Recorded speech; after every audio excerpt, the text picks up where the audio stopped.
kasih atas kesempatannya. Di sini kami dari kelompok 5 akan mempresentasikan hasil review artikel kami berkaitan dengan perencanaan strategis dan kinerja organisasi, ulasan perspektif konsepsional dan praktik. Sebelum kita berlanjut ke materi, saya akan memperkenalkan anggota kelompok 5 terlebih dahulu. Yang pertama ada Maria Luciana dengan NIM 2019-310180, dan ada Dea Puspita Wardani dengan NIM 2019-310190, dan yang berikut ada Nabila Mirza dengan NIM 2019-310800. Terima kasih. Yang pertama, saya akan menjelaskan tentang teori yang digunakan pada review artikel kali ini. Teori yang digunakan yaitu ada teori campuran positif dan negatif. Nah, untuk hasil perencanaan strategis dalam hubungan kinerja yang dilakukan pada studi ini biasa dilakukan oleh organisasi di negara maju. Namun baru-baru saja studi penelitian ini berpendapat bahwa pentingnya untuk mengidentifikasi hubungan internal dan eksternal serta beberapa faktor yang mempengaruhi perencanaan strategis serta hubungan kinerja.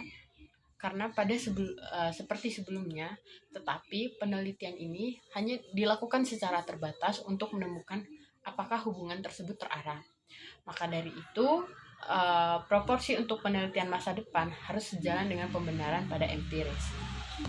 Seperti review pada umumnya, kita harus mengetahui terlebih dahulu kira-kira apa sih tujuan dari motivasi riset dan tujuan riset ini. Untuk motivasi riset sendiri, mereka melakukan riset ini untuk mengetahui hubungan kinerja yang dilakukan pada studi organisasi di negara maju. Nah, untuk penelitian ini mereka berpendapat bahwa mereka harus mengetahui apa saja sih faktor eksternal dan internal yang mempengaruhi perencanaan strategis dan hubungan kinerja seperti sebelumnya. Tetapi penelitian ini harus dilakukan secara terbatas untuk menemukan sebuah hubungan yang terarah atau lebih jelas. Yang berikut ada tujuan riset. Nah, apa sih tujuan riset ini? Nah, tujuan riset ini yaitu untuk menyelidiki bagaimana perencanaan strategis terhubung dengan kinerja studi empiris. Dengan demikian, identifikasi perencanaan strategis dan hubungan kinerja dan faktor-faktor moderasi akan menghasilkan kinerja perusahaan yang lebih tinggi dan yang penting bagi komunitas penelitian dan manajemen seni. Nah, yang berikut ada sampel riset dan teknik analisis data. Dalam sampel riset ini, review artikel dilakukan oleh para peneliti dengan cara melakukan analisis data serta melakukan survei melalui 21 perusahaan di United Kingdom dan 84 kinerja yang lebih besar dibandingkan dengan informasi bentuk dan rencana lingkungan. Yang berikut ada teknik analisis data.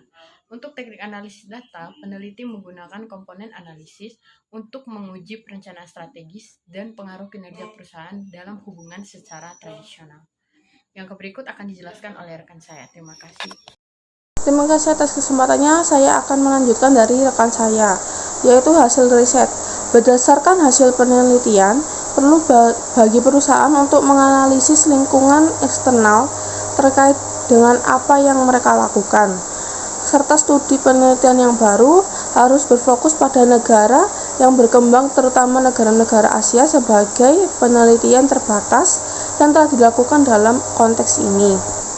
Dalam teknik analisa data hasil riset, tidak hanya itu pula, riset ini memakai metode regresi dan digunakan untuk mengekstrak ukuran perencanaan strategis serta hubungannya dengan kinerja bisnis. Lalu yang selanjutnya yaitu keterbatasan riset. Keterbatasan riset ini peneliti mengatakan bahwa ada penilaian risiko serta strategi pada sistem informasi.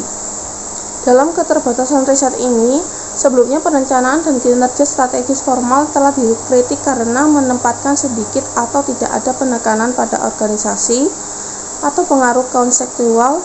Jadi riset masa depan saat bekerja didorong untuk menyelidiki aspek kontingensi yang dipengaruhi perencanaan strategis serta ikatan kinerja.